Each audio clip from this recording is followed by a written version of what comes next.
today, right here, right now. This is the moment that you will finally say, I'm growing my accounting practice. And you're going to discover exactly how right here, right now on the Grow My Accounting Practice podcast. episode 109. Oh, we're here, baby. 999.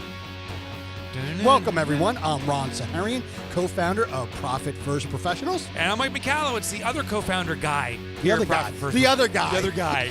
Here at Profit First Professionals. I'm also the author of a book you may have heard of called Profit First, along with some others. Surge, The Pumpkin Plant, got a brand new one coming out. Can't share the name yet, but it's going to be cool. It's about business efficiency. And you, my friends, you are listening to GMAP. It stands for Grow My Accounting Practice. And this is the show, the only show on the entire interweb that teaches you the step-by-step to growing your accounting or bookkeeping practice. And let us tell you right here, right now, my friends, the future is consulting. How do you turn your accounting and bookkeeping practice into consulting? Well, that's what you find out in the show. And there's more. We give you the psychology of the sale. Ooh, we're going to be talking about the comma effect today, Mike. The what? The comma? Mm-hmm. Ooh, that sounds intriguing. Mm-hmm. We also give you the GMAP Now task, the one task that if you do it, at the end of the show, you will grow your accounting practice. Those tips, those actionable tips. We're going to be showing the web that does that. And of course, we interview an amazing guest every episode. Yeah, I'm pumped for this one, too. Yeah, Ingrid Heilke's here with us today, and we're going to talk about some cool stuff. And what a great GMAP tip last episode. Unbelievable. So if you haven't heard it, go back and listen to it. Mail that book. All right. And, of course, you can find us on iTunes, Stitcher, TuneIn Radio, Google Play, and, of course, growmyaccountingpractice.com. You know, every time we look at the board, we track our downloads, and we're getting, 1,500 downloads and stuff. A day. This is a good day. This is not like, we've had 1,500. This show is getting traction. So be sure you subscribe because it's only getting better. It's only getting juicier. Yeah, and let us know what you guys like. We're open for suggestions. Okay.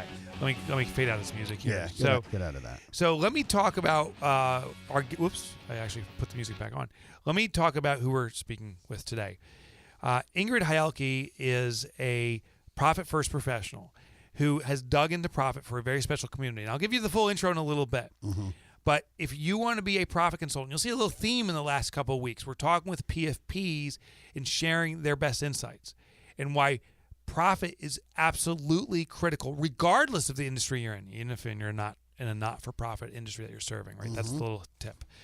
Before we do that, Ron, I want to give a little nice gift to every listener. Ooh. We have a free monthly webinar. Well, actually, it's for a fee unless you sign up, and then you get the free access. I teach most of them. We sometimes bring in external experts. All you have to do is send a text, GMAP, that's GMAP. Send a text to 678-506-7543. And do it right now. Don't waste your time. Do it right now. Don't push it off to later because you'll forget.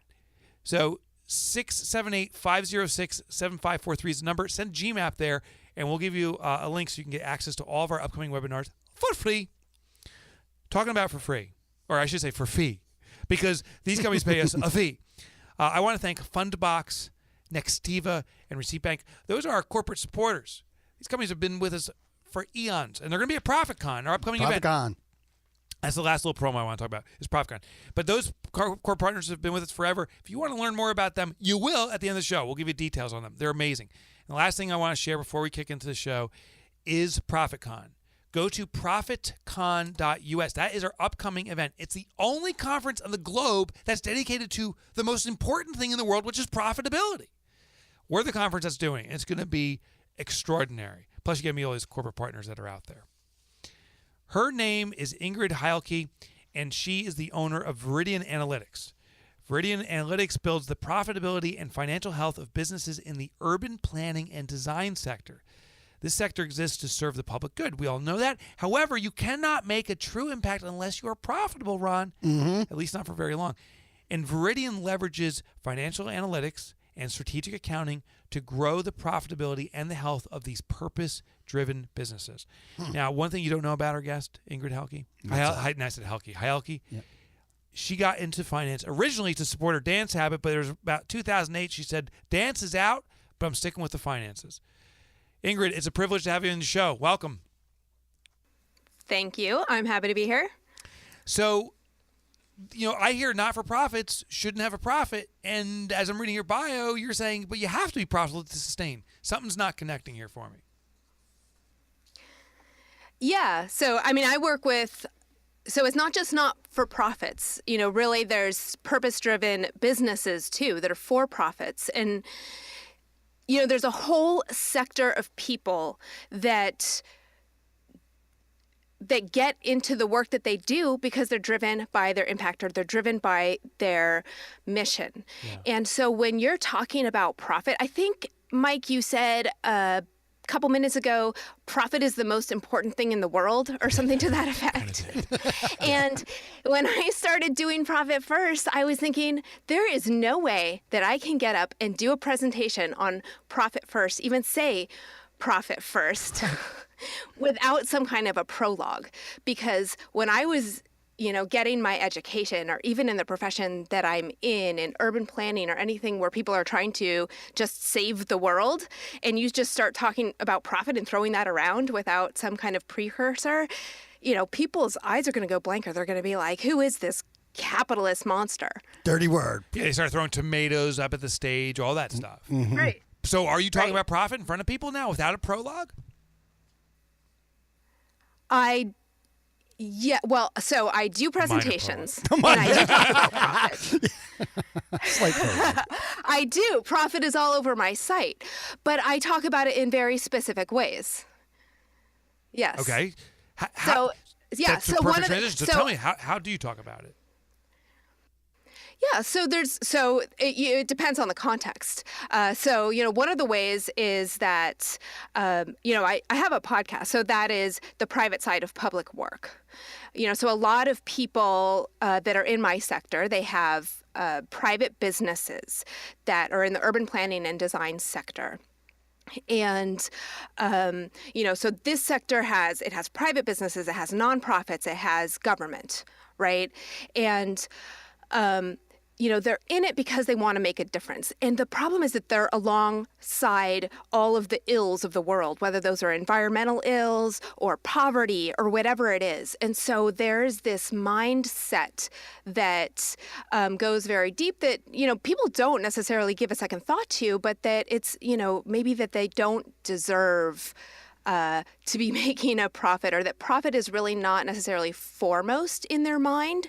And so the resources that they put into their business are not necessarily going to be towards generating profitability or financial health. And so a lot of the message that I'm trying to put out is how do you create that business that's going to be financially healthy and profitable, and how do you not feel guilty about it? And then also raising the conversation of those businesses, or raising the level of those conversation, because a lot of the media focuses on with, when you're talking about government and government contracts, is when you think about it, what you hear is either the government is bad or government contracts are bad. And you don't hear a lot of the nuance about, like, okay, well, maybe there's things that the government is doing and should be doing, and maybe there's things that the private sector should be doing and that is really good at doing. And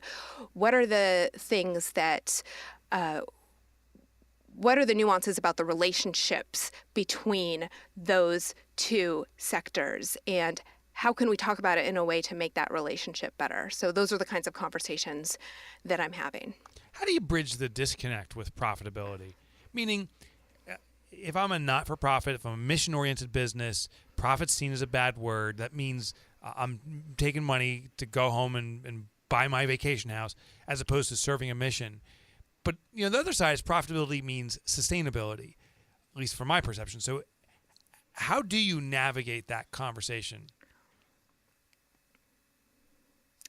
Yeah. So, okay. Let me first talk about the profit is evil concept and where that comes from. I don't like it, but I like how you the title you gave us. So, okay, give it to me. Because I think this has deep roots. Yes. And, and also, I was raised on the idea that the world is divided into two camps. So there's those who do good and those who make money. And this idea causes great harm.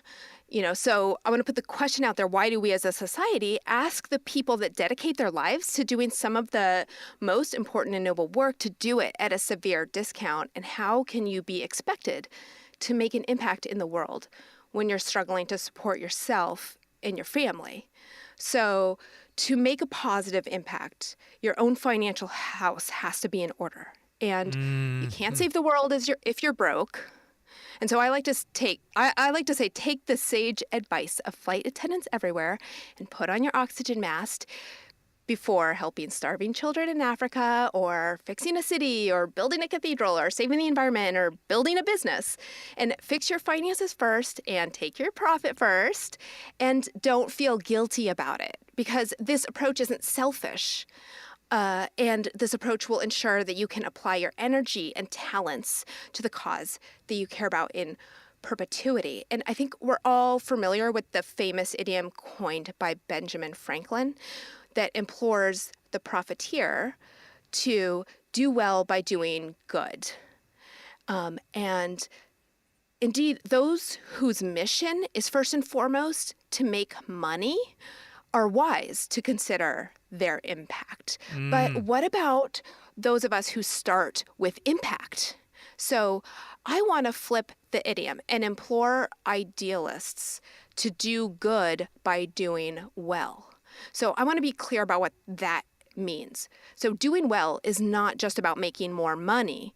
It's also about fiscal health, so as applied to, say, municipal governments, financial health as applied to businesses, and organizational health. So it's about efficiency and effectiveness. It's about getting paid what you're worth.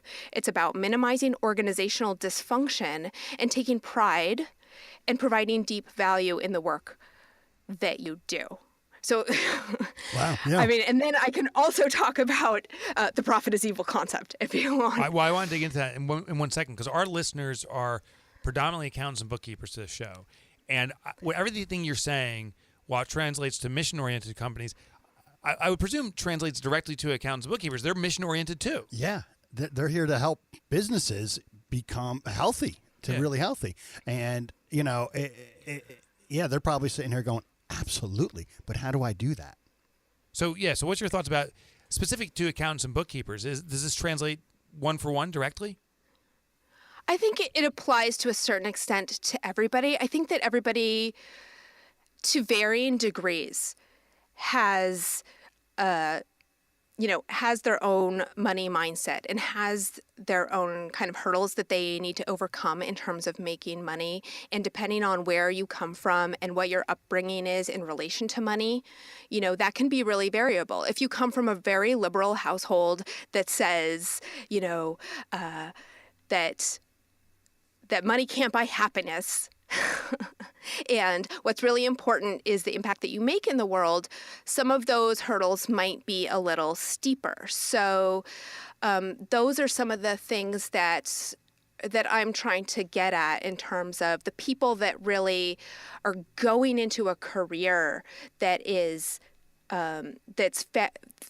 with a foundation that's based in impact and mission, where that they can spend, you can spend your whole life trying to really put money aside. And I say this because I've done it myself, to the point where you can actually end up giving that up in the end. You can give up the career that you started because you can't sustain yourself financially, and you can go into a corporate job or whatever it is, because you continually tell yourself, well, money doesn't matter. Money isn't the most important thing, even though, Mike, you're telling us all that profit is the most important thing. Yeah. There's people out there that say, well, money doesn't matter and money isn't the most important thing. Yeah. Oh, I agree. Well, I mean, it also comes down to, if you really want to be philanthropic, really want to be charitable, you want your name on, the next library or medical building, or you even want to sponsor a little league team, you need to have some kind of profit in order to be able to do those things. So, I mean, and is that true? Is that truly being philanthropic when you put your name on the building, right? Like, is that right? It's a whole psychological discussion. But I think the net thing that you're discussing is to have that impact. you have to have a mechanism to do it. Absolutely. So either you can physically go, put brick by brick up, do everything to build that building, or you can do what you're gifted at, make the income that supports it, and then have the impact in that way too. Exactly. Yeah. And I think we have a greater reach, Ingrid. The more profitable you are, the greater the reach. But I think people also see the flip side. And I want to talk about the profit is evil, that they see, there's that saying that power corrupts. And absolute power corrupts absolutely. Tocqueville. It's like money. Money comes in, and the more money some people get, it seems like the more ill-intended they are, or the more selfish they are. What's the profit is evil component? Yeah, well, I went to college in the early 90s, and there were campus protests against companies like Nike for their use of child labor and BIC for their participation in the apartheid in South Africa. And now people protest Trump and Pepsi ads. And so profit was evil, and profit is evil when a few people are profiting from the misfortune of others. And so, when you're talking about, that money corrupts, so there's a couple ways that can happen. Yes, maybe on an individual level, or maybe it's just that it becomes institutionalized, but however that happens, it does happen. But the profit is evil concept is alive and well because large, headless corporations continue to benefit at the expense of the downtrodden. Unfortunately, there's a tendency to forget context and to categorically reject the idea of profit altogether. So what this categorical concept neglects to consider is that it is impossible to function in an economic world without profit. So when we exchange our labor for money, we profit. We use that profit for our benefit, food, shelter, clothes. Without profit, we are destitute. So I'm going to make a broad generalization and say that categorical generalizations in general are not very helpful. And that's hysterical. Okay. And I like to make the habit of scrutinizing them whenever I get the chance, because they're like nails on a chalkboard to me. So the profit is evil concept becomes dangerous when it makes us dysfunctional within our own careers or organizations or economy. And if you take the concept at face value, it says that making money for your labor is wrong. So, have you ever felt, I know that Mike and Ron haven't, but, for anyone else, have you ever felt guilty about asking for more money for what you do? Have you ever felt that you should be providing your services or doing your job for free? I have. Yeah. And where does that feeling come from? And I want to get at the root of the profit is evil concept. So profit is evil when a company or an individual is hurting other people or the environment for their own gain. Profit in and of itself is not inherently evil. Hurting other people is evil, or dumping toxins into a river is evil. Making small children work in a sweatshop is evil. But and when a billionaire does all of this, it makes it especially evil. You making a profit so that you can pay your bills and have a successful business that makes a positive impact on the world is not evil. Yeah, because I think the billionaire, right, that person has the ability to make a good choice or a bad choice, a positive impact or a negative. And when you see them choosing negative, it's like, what? Why? And it's so damaging. So I guess we shouldn't be employing the 5th grade interns to do all of our work, huh? She's in 7th grade. 7th grade, sorry. Yeah, but she gets paid very well. She has one T-shirt. Peanut butter and jelly. Yeah, right. But no, I totally agree. It's the application, right? So profit is not the root of all evil, or money's not the root of all evil. It's our application of it and how we apply it. But I want to understand about impact, kind of thrown to the flip side. You used the word impact right when we started. What does impact really even mean? Yeah, impact. I think it's good to sort this out because impact is not idealism. So it's not a vision in your head that never gets realized. And it's not a pot of money that funds your work, and people get that confused sometimes. It is results in the real world.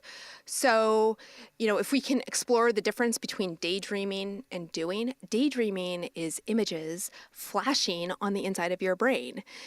daydreaming is synapses firing. Daydreaming is healthy debate in a college course. Daydreaming is your vision for how you will change the world. It's theory uncluttered by day-to-day reality. And daydreaming is blissful in its innocence. And daydreaming propels us to take action because it promises simple resolution. And doing, on the other hand, is messy and muddy, and it is sometimes wretched, but sometimes glorious. And we do because we're lured in by the dream. And we continue because we started, and we finish because we don't want to give up. But that is how we make an impact. So making true impact is hard. It's grunt work, and it looks nothing like college daydreams that lured you in the first place. So daydreams are the crush. They're the fantasies about the girl in your chemistry class, and doing is a marriage. And like for me, it's staring at your husband on the 10,000th day while he still chews with his mouth open and loving him anyways, and coming home to him and, raising my children, or, whatever it is you vowed to do together. So making an impact is personal. It's, in that it's different for every person. It's physical and it's emotional, and it transcends job, career, and academic degree. And your personal impact is the compromise that you find between the daydream and the doing. So it's the pact that you make with yourself for how you will change the world before you leave it. And it can be big or small, but it has to be actionable. Wow. So let's talk about these impact-oriented businesses, some of the money myths they have. It sounds like from our conversations, and we've talked a lot offline, that there is quite a few myths drifting around mission-driven people. So I want to know what they are. Yeah. So, I talked about the profit is evil. Yeah, and that's the we big one. hinted at another one. And that is that altruism never requires compensation. And this is a little bit of a brain twister. And most people that dedicate their lives to improving the world would do it for free if they could. And unfortunately, when you treat your life's work as a charity, it tends to backfire eventually. You need to be compensated for the contributions that you make to society, even if, especially if those contributions make the world a better place. So most people that pursue purpose-driven work will be compensated less than people who work solely for a big paycheck. And that's the sad irony. And that's okay. Payback comes in the form of conscience and fulfillment. Sure. You just need to be careful not to convince yourself that your work is so important that you should be sacrificing everything to do it. Otherwise, you burn yourself out before you even get started. So I urge people to get out of the ideological tar pits so that they can figure out what their own personal impact is and pursue it with a vengeance. And the only way to do that is to make sure that you're taking care of yourself in the process. And that means, it doesn't just mean doing yoga, and going for long walks on the beach. It means taking care of yourself financially. And if it means that you're in a job, and doing internships for a little while is great, because sometimes you need that push, but you can't do it your whole life. So if you're in that position where somebody's actually taking advantage of your idealism, you need to get out of it. Right, and you're also talking about not only taking care of yourself, your family, but you're also talking about making sure that the company is taken care of, making sure that the company is fiscally healthy, making sure that the employees within that organization are fiscally healthy as well, correct? Yeah, I think this applies at an individual level, and I think it applies at an organizational level too. I think there's plenty of organizations out there that are running on a shoestring and really, that basically all of the same kind of mindset issues apply at an organizational level. So they're basically assuming that they can be altruistic and either run at a deficit or run at very low margins just because they're doing work that benefits the public. But you need to be, whether you're a nonprofit or a for-profit or a government agency, like you need to be profitable, whether it's called profit or not. Right. Now, what kind of pushback have you received from the community? Have people embraced what you're saying? And, is there still the mindset that is just so hard to change? So far, I have not received pushback yet. But I think it's because I've been careful in the way that I've put things out. But the reaction that I've received in the presentations that I've done and in my podcast is that people have come up to me and said, wow, nobody's doing this. Nobody's saying these things. Nobody's doing this.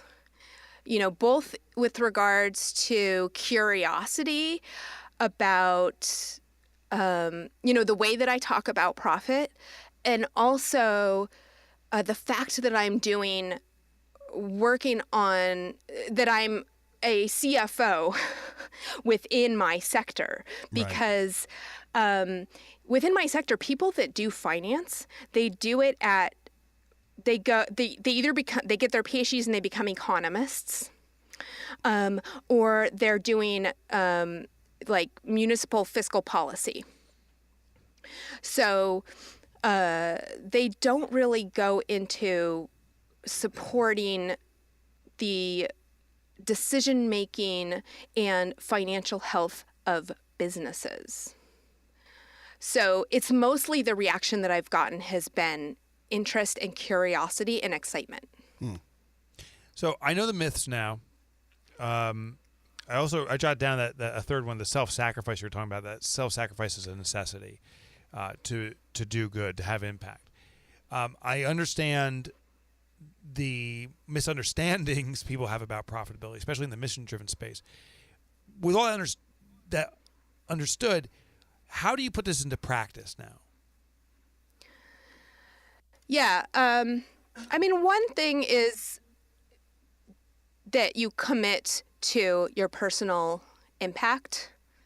So this sounds easy, but I think it's hard. I think it's actually harder than it sounds. So, I say start with one idea and one action and one result. I talked earlier about idealism, and it's very easy to get overwhelmed by idealism. So, you start with that one idea, one action, one result, and don't worry if it seems small. Over time, the cumulative impact of multiple small actions can be immense. So if we're too focused on becoming the next Martin Luther King Jr., we can become dissuaded or disempowered.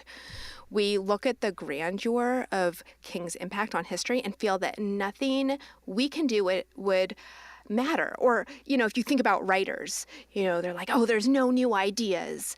But even King started small. So he started by taking over a struggling Baptist church in 1893 with only 13 members. King worked with countless other civil rights activists who made small, cumulative, individual impacts of your own. So whatever you're doing, like King, you're a small part of a massive movement in whatever it is you're doing. So when you think about Profit First, everybody in Profit First is part of a movement. And so once you have your one idea, your one action, or your one result that you want to achieve, you stick with it. And it's easy. This is the hard part. It's easy to be pulled in too many directions, to want to do too many things at once. But this dilutes the impact that you can make and increase the chance that you will never finish what you start. It means that you decide you're going to take a specific action and you follow through until you achieve results without getting distracted by other shiny objects. And, there's two other things I would say. So read and implement Profit First, but but after you do that, there is a specific way once you implement profit first, and once you have a, on the level of, a business or an organization, once you have a financially healthy organization, you can actually set up an impact account. And I developed a methodology for doing a specific methodology for doing that. So having an account with a lofty name isn't enough to make an impact. So you're setting aside the funds, but you need to have a plan for the money in that fund. So the distinction between the concepts of impact and purpose is helpful at this stage. So if we just pool the money in a fund and decide that we can throw it at anything that is loosely associated with a given purpose, we're not necessarily making an impact. And another common problem specific to nonprofit organizations is to have a pool of unrestricted funds that are never spent because they don't have a specific plan in place for how to use those funds. So they just sit there. So having an intentional plan for your impact fund will channel the money in a deliberate and productive way rather than just letting it leak away. And I don't really have the time to get into the details of implementation, but people can read it in my paper. It's free. Your manifesto? My manifesto, and that's based on a structured decision-making approach from decision science, and probably a topic for another show. Yeah, so these mission-driven businesses, not-for-profits, have these restricted funds versus unrestricted or non-restricted funds, and clearly, that's all I know about mission-driven businesses. You have committed yourself to this community, so as you walk through steps of commit to personal impact, I'm hearing that these mission-driven businesses can do it, but I also hear that you are doing this in your business. Is that accurate? Yeah. I started my own business recently. So in terms of setting up an impact account, that is, I would say, farther off for me. You really need to get to a point, but this is something in terms of structured decision making. This is something that I have developed tools for municipal governments.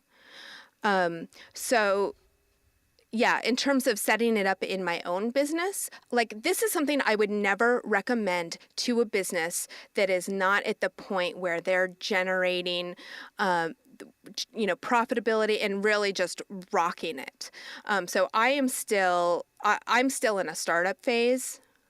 So I would never recommend it to, this is for somebody that's in a high growth phase. Gotcha. I gotcha. Yeah.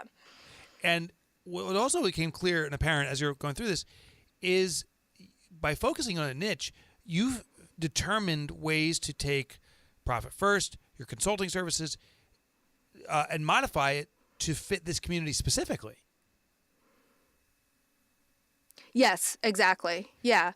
And, that's one of the reasons that I do the podcast that I do. Every week I'm putting out an episode or I'm talking to people to learn more about different businesses in the industry and, just all of the things that they are struggling with or the innovations that they're making within this space. And so that really helps me to kind of keep tabs on things and to really keep stimulated for myself. This is something, my master's is in urban planning, and it's something that I really care about. And so the podcast for me is really, I love doing it, and it's really fun for me, and it's a way to really keep connected and to keep making those connections.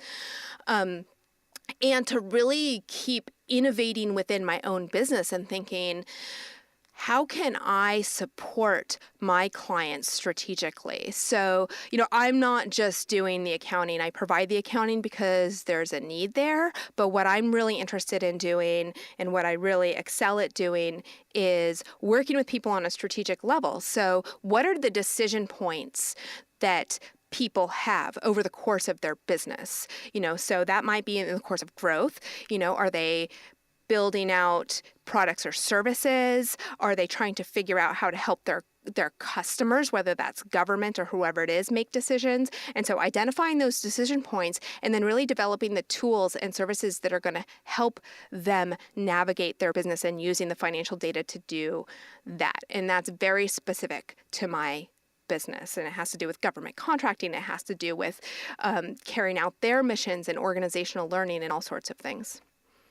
So for our listeners who are accountants and bookkeepers, do you have a suggestion on how to get into a specific community, how to get into a niche? We hear this as a recurring theme over and over again.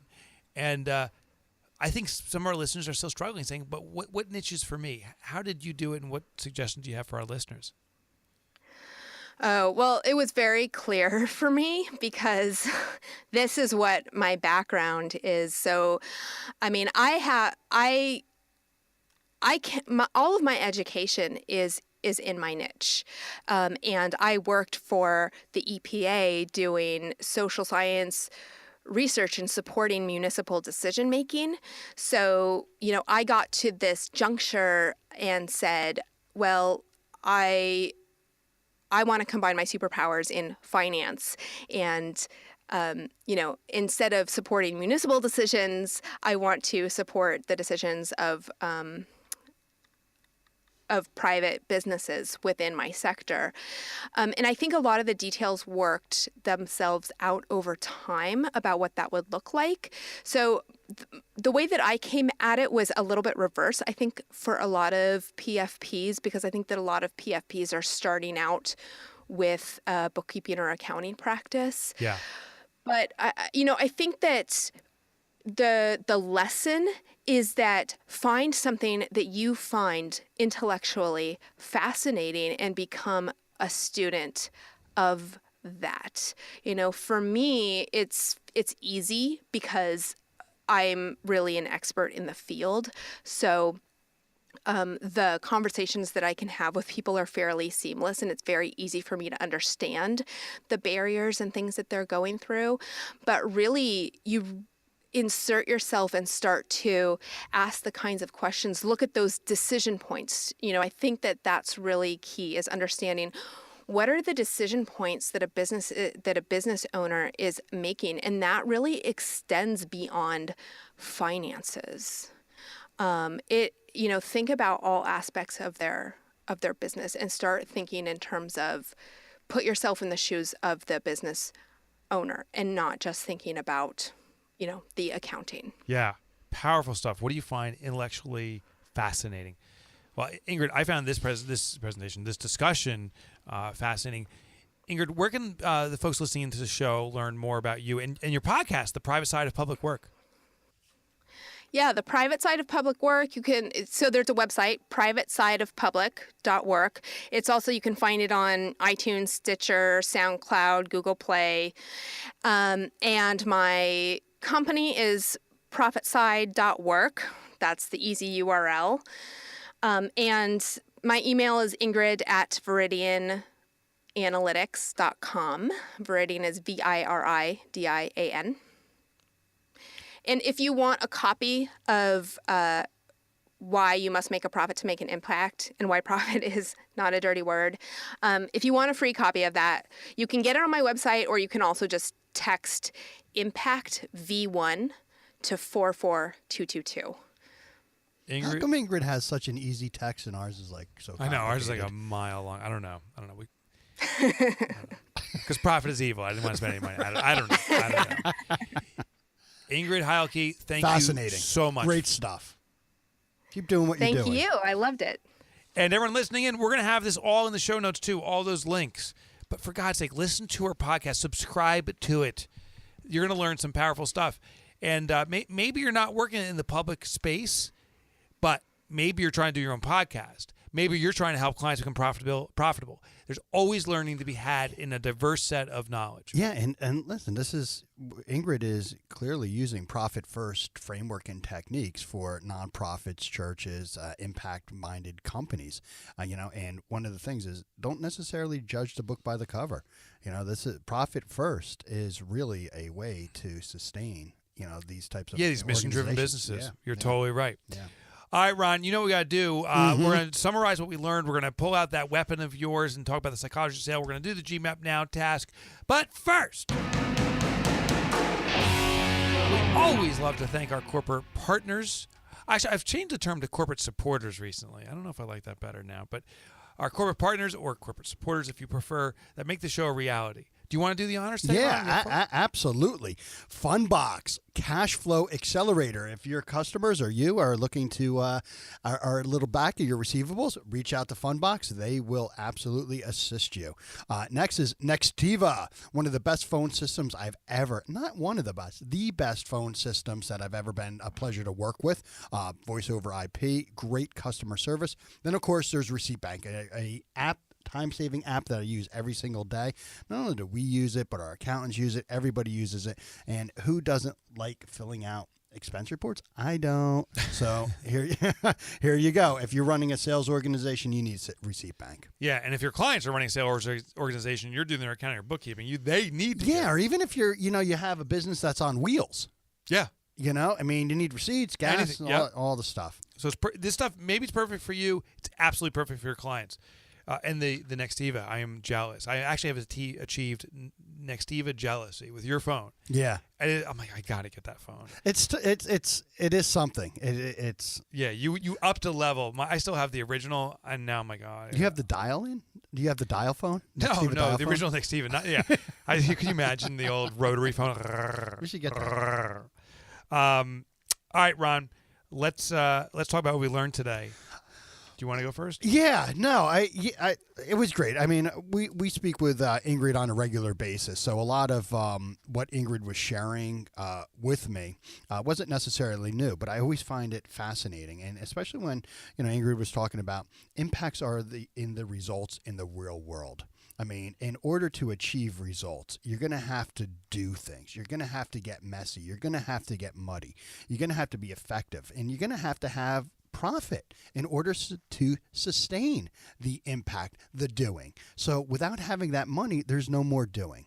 And that's what it comes down to. So to sustain your mission, the purpose of fiscal health is very, very important. Yeah, she said a few things that kind of punched me in the face. One was, to have an impact, your financial house must be in order. Oh, my. And I think that's a beautiful way of saying, put that gas mask or the oxygen mask on first, because if you're not serving yourself, you're not serving others. Another one that punched me in the face was, we live in an economic world. Oh, these are the rules we live by. Right. And so we can play this altruistic, I'm just out to serve and I can sacrifice myself. But really, in this world, that's called a martyr. You're just saying, well, I can't do it really. I think you have to play by the rules of the reality around us and have an altruistic outlook and be of service. And the last thing, which I just loved, and I said it a little bit earlier, was, when you want to find a niche, what do you find intellectually fascinating? Oh, my. Because where that curiosity is where you're naturally going to learn the language, the skills, and be able to deliver services unique to that industry because you love that industry. Again, kind of tying back to last week, you don't have to be that expert. That's what Mike Bruno's talking about. You don't have to be the person building the houses, but you have to have a fascination around the process of building houses and bring your knowledge there. Oops. Hey, Ron, you ready to pull out your lightsaber? Absolutely. Ooh. Nice. All right. So as mentioned earlier on, we're going to be talking about the comma effect. And this is basically when writing a large number, commas are often used to make the price easier to read. However, it can also make the price seem more than if no comma is used. Oh, yeah. Yeah. Good point. Yeah, so you'll notice this if you go to a lot of cars. Okay, there are a lot of places that they don't have our high-ticket items usually don't have the commas in them. I did not know that. Yeah, so if I go to a dealership, you're saying, I'll say like 20,000, it'll just be 20000, but no comma. Yeah, it'll say 3245 versus 3000, comma. Interesting. 245. Yeah, so anytime you actually don't see the commas, you want to take a look at that price. They're initially trying to make sure that the price isn't that high to you. On the other end, you go into every high-end Neiman Marcus store, they're going to have big-ass commas in there to make it look. So interesting. The reverse can happen to show they that double you're the paying. size of the comma font. That's funny. Right. So the reason why this happens is because commas create breaks in reading. Okay, they make the price seem to be made of multiple parts. Gotcha. By removing the commas, it makes the number a single unit. Okay, so commas make the price seem a little longer, bigger. Removing the commas makes the number physically smaller, so it seems less. So here's what you can do for your accounting and bookkeeping prices. Don't use commas in your pricing proposals or your pricing sheets. Yeah, but for your competition, you can. You can say our competition charges 10,000. Right, 10 comma, right? yep. And then for us, we charge only 10,000. There you go. Great, dude, that was a good one. Yeah. Very applicable, very powerful. Oh, Ooh. talking about power, sir. You know Yo. what this is? This is the GMAP Now task. This is the one task that if you do it right here today, you will see a result in your You business gotta do growth. it. 109 of them, Mike. 109 tips, yeah. You know, we've been doing this over 2 years. Did you know that? Really? Yeah. 52 times 2 would be at 104. So we've just been doing this over 2 years. You are such a math I know. savant. I'm a nerd. I'm a little bit of a nerd. This is, like Ron said, our 109th. Notice there was no commas in that. 109th GMAP Now task. The one task that if you do this, you will see a result. Real simple. Real simple. And Ingrid said this. I want you to answer this question. What would you do for free, comma, if you could? Because what would you do for free speaks to a passion, a calling, a desire. But it's the comma, ironically. So I need to be a sauvignon. So, yeah, see? But comma, if you could. And the big thing was the if you could comment. Mm-hmm. It's not that you must do it for free. It's if you had the ability to do it for free. But the lesson here is you must charge for it because that translates to sustainability. Right. So answer the first half. What would you do for free? And just remember, comma, if you could, because you're not, you're going to charge for it. And that's where your passion is. Okay? There you go. Okay, there we go. Boom. We forgot to do the bomb last time. We did. Yeah, well, I forgot. You didn't forget it. Wow. Awesome.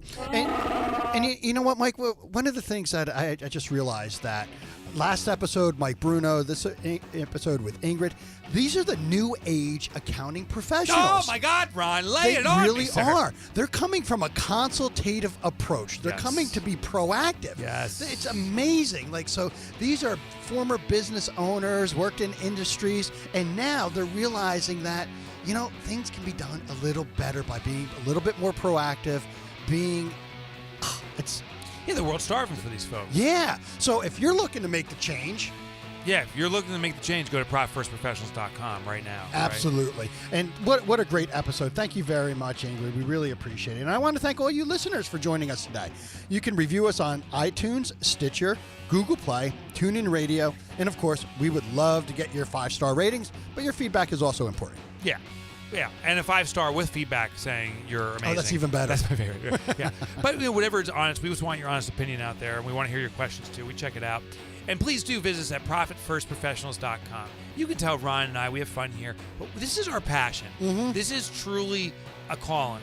Ask Ron about his Oprah moment, literally his Oprah moment. Yeah, I mean, even at QuickBooks, I mean, you know, what's the name? Bill Smith. Bill Smith, yeah. Right? If we can help business owners achieve a little profitability, even 3.5% they can hire. When people can hire, people have jobs. When people have jobs, man. Yeah. So we can change the world. Let's do it together. Go to profitfirstprofessionals.com right now. Click on Become, and we can explore working together. All right, we got to roll. Yep. See ya.